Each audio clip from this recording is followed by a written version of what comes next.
Pria ini mengandalkan kayu bakar untuk mencari nafkah. Karena tersandung kapaknya terjatuh ke sungai. Dia segera melompat ke sungai untuk mencari, tapi tetap tidak menemukan kapak itu. Pria itu berenang ke tepian, dan sangat sedih ketika kehilangan kapaknya. Seorang lelaki tua muncul lalu bertanya mengapa remaja sepertimu menangis seperti itu. Pemuda itu menjelaskan bahwa kapaknya adalah alat untuk menghidupi keluarganya. Jika kapak hilang tidak ada cara baginya untuk menghasilkan uang. Mendengar itu lelaki tua melompat ke sungai. Saat pemuda itu khawatir, lelaki muncul memegang kapak emas. Lalu bertanya apakah ini kapaknya. Tamun mengatakan itu bukan kapakku. Lelaki tua itu membuang kapak emas. Kemudian menyelam kembali. Tamun khawatir sampai menjerit. Namun tak lama lelaki tua muncul di belakangnya membawa kapak perak. Tapi Tamun masih mengatakan itu bukan kapakku. Lelaki tua itu melemparkan kapak perak ke sungai. Kemudian melompat lagi ke sungai. Kali ini lelaki tua muncul dengan membawa kapak milik Tamun. Tamun sangat senang begitu melihatnya. Tamun bergegas mengambilnya. Lalu memberitahu lelaki tua itu bahwa ini adalah kapaknya. Lelaki tua itu langsung berubah menjadi dewa sungai dan memuji kejujurannya. Kemudian dia memberi kapak emas dan perak kepada Tamun.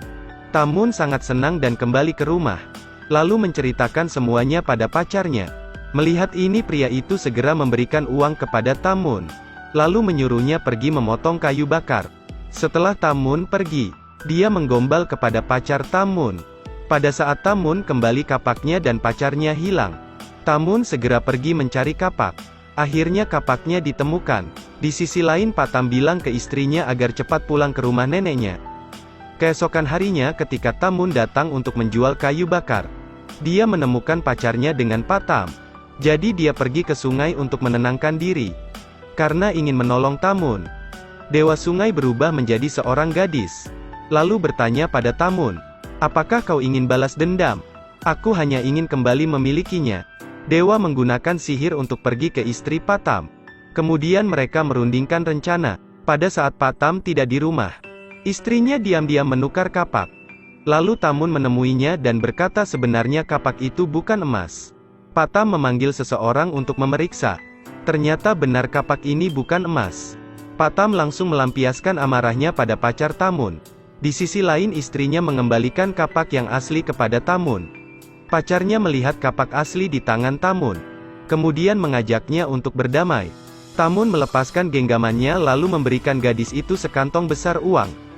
Di sisi lain Dewa Sungai menggunakan sihir membawa Patam ke pantai. Lalu memberitahu bahwa cinta adalah kejujuran. Menipu orang lain demi keuntungan pribadi tidak akan membuahkan hasil yang baik. Setelah itu Dewa menghilang. Dengan sedih Patam mengambil kapak palsu dari tanah. Hanya karena makan bunga liar di pinggir jalan. Setelah pulang ke rumah gadis ini muntah tak henti-hentinya.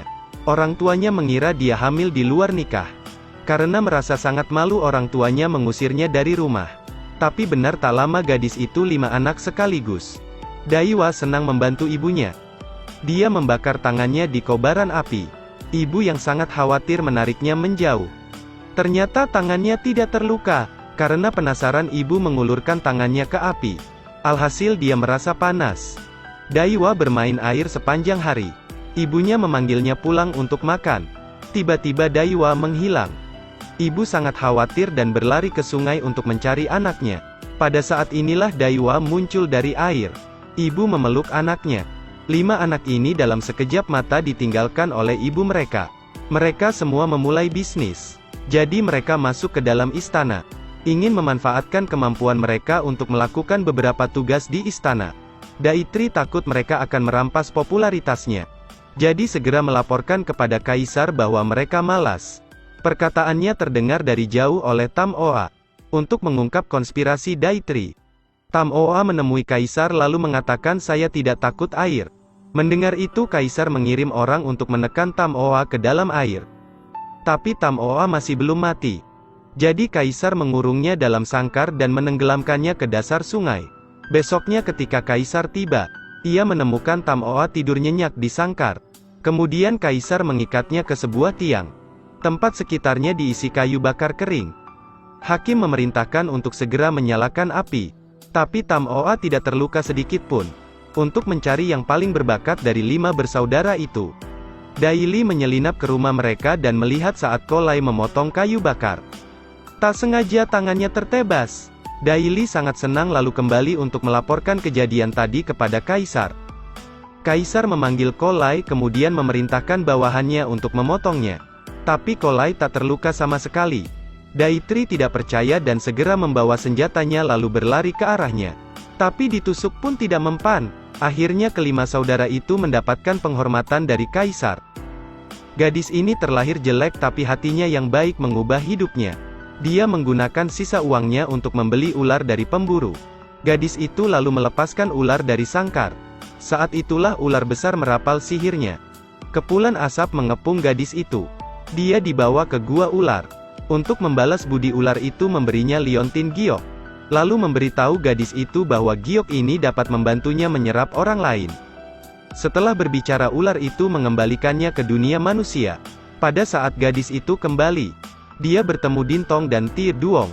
Ketika mereka melihat Xiao Yang, mereka langsung mengolok-olok Xiao Yang, membuat Xiao Yang minder. Kemudian dia bersembunyi di semak-semak, menunggu gadis lain melangkah.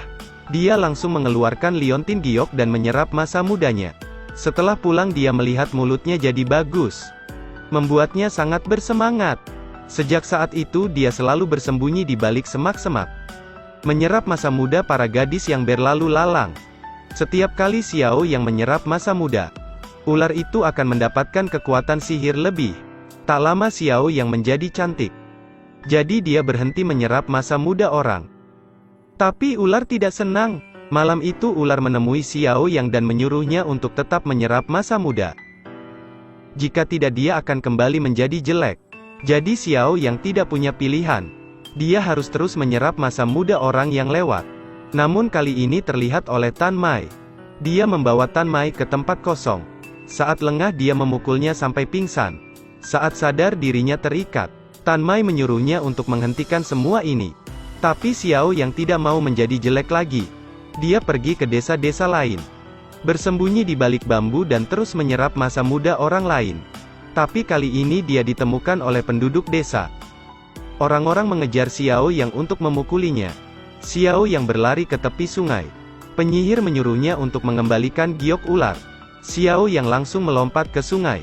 Saat ini wanita ular muncul. Kemudian merapalkan mantranya untuk menyerang penduduk desa. Hanya dengan beberapa gerakan wanita ular merobohkan semua orang. Saat hendak memakan semua orang, Xiao Yang datang membawa batu giok. Dia mengerti sekarang.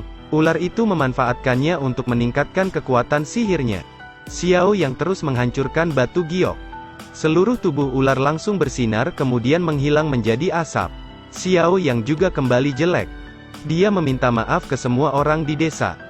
Semua orang memaafkannya dan membantunya menikah dengan Tan Mai. Keserakahan adalah penerimaan yang tidak rasional. Lepaskan keserakahan agar bisa mendapatkan kebahagiaan. Pria sangat miskin. Dia 3 hari kelaparan. Karena satu kecelakaan dia menemukan alat. Alat itu bisa menghasilkan beras yang tak terhitung jumlahnya. Untuk menghidupi keluarganya Dai Zuang pergi ke hutan untuk menebang kayu bakar di hutan. Ia bertemu dengan lelaki tua yang terluka. Dai Zuang segera membawanya pergi. Saat itu lelaki tua itu sengaja menjatuhkan sepatunya. Dai Zuang mendudukkannya, lalu mengambil sepatunya, lalu menggendong lelaki tua itu ke rumah. Saat istirahat Dai Zuang melihat kaki lelaki tua sebenarnya tidak cedera dan bisa berjalan. Dai Zuang marah tapi lelaki tua itu membawakannya bakpao. Dai Zuang makan sepotong. Orang tua itu menyuruhnya untuk membawa bakpao ke atas gunung. Lalu Anda bisa menukarnya dengan Dewa Gunung. Setelah mengatakan itu lelaki tua itu menghilang di depannya. Dai Zuang naik gunung untuk mencobanya. Dia bertemu dengan 2 pria dengan rambut mencolok. Saat Dai Zuang mengintip, mereka muncul di hadapannya lalu mengubur Dai Zuang.